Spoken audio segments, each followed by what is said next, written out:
Hello, I'm here to talk about Abraham Lincoln and the Gettysburg Address and the overall importance of said document and subsequent speech.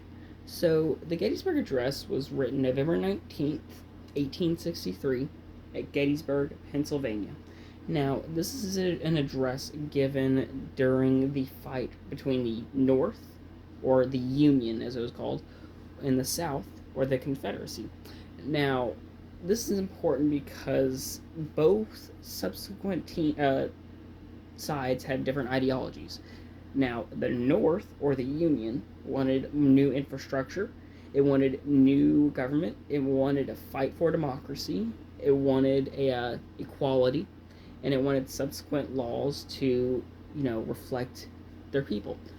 Whereas the South wanted a more traditionalized ideology and society. In other words, the traditionalistic society focuses on rules and regulations that were adhered to or were adhered previously, past generations. So, why is this important? Well, this document and subsequent speech boosted not only morale for the Union during this time of war, this time of grieving, this time of fear, but it also showed that strong-willed words, strong phrasing can help encourage the Union, and it did. The Union beat out the South. The Union beat out the Confederacy. Now, why is this important, and why am I telling you this?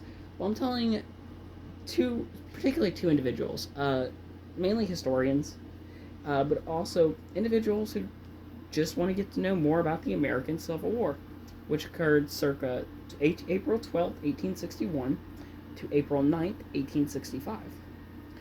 Now, this is important also for a variety of other reasons, but Abraham Lincoln also focused primarily on individualistic freedom, the idea and the concept surrounding how people should have a voice to do what they want, say what they want, believe what they want, etc. This is important because it also shows growth of a country, growth of a society, which the South did not like. They wanted a more, grassroots kind of ideology. Furthermore, Abraham Lincoln focused on a lot of quotes. He was known for his quotes. "We the people" and "New Birth of Freedom" were two very famous aspects of his speech. Now, "New Birth of Freedom" is what he quoted or stated as this new democracy-driven society. This New Birth of Freedom also focused more on group ideals and helping the country as a whole, as opposed to just individualistic ideas. In other words, governments were put in place: the legislative branch, the executive branch, and the judicial branch. Now, this is important because not only did it set out rules that help benefit everyone in America, but it also focused on equality. Now, what do I mean by this? For a rule or a law to go through these three branches of government, not only do they all have to basically unanimously agree, they have to ensure that it's not benefiting a select group of people, a select demographic. Now, Abraham Lincoln also kind of contributed to this because he wanted this society to be free in a land full of opportunities, which in the 21st century as well, the growth just continued to expand and expand and expand.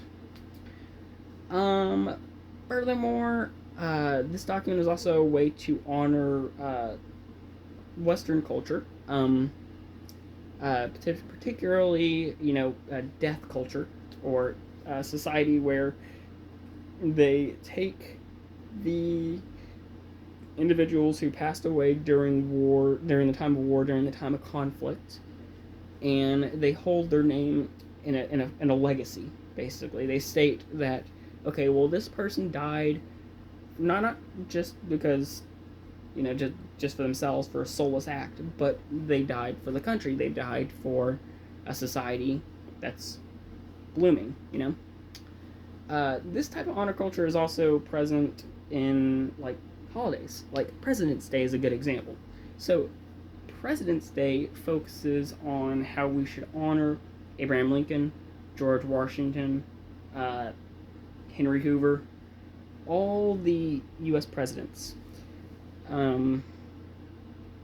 Furthermore, I wanted to talk about the new infrastructure. Now, this as a whole seems kind of simplistic, but Abraham Lincoln basically proposed that society should be blooming. It should have modern, infrastructure. It should have, new, up-to-date, buildings, and just be modern in terms of society.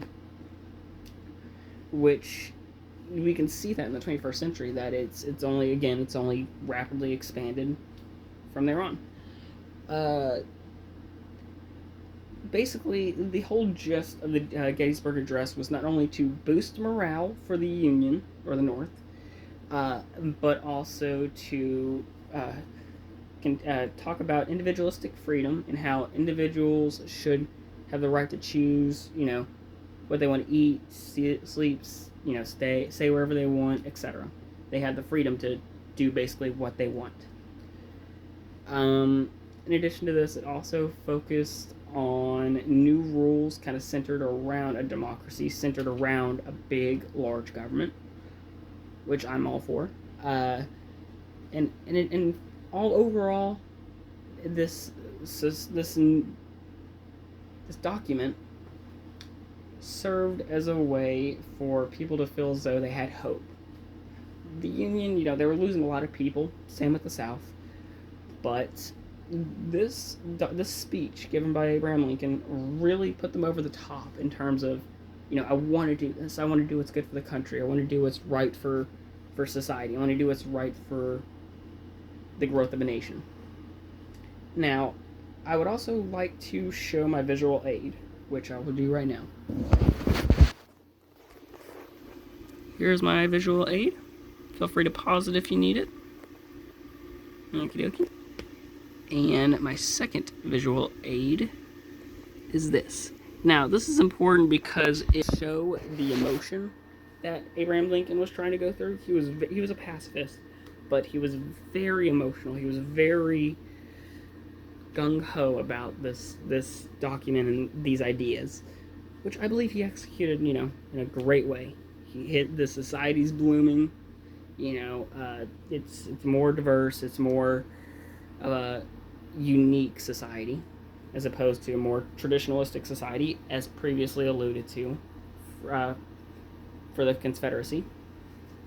But yeah, that's all I wanted to show. Hopefully you guys enjoyed. Hopefully you guys learned something new. And I hope you guys have a wonderful day. Take care.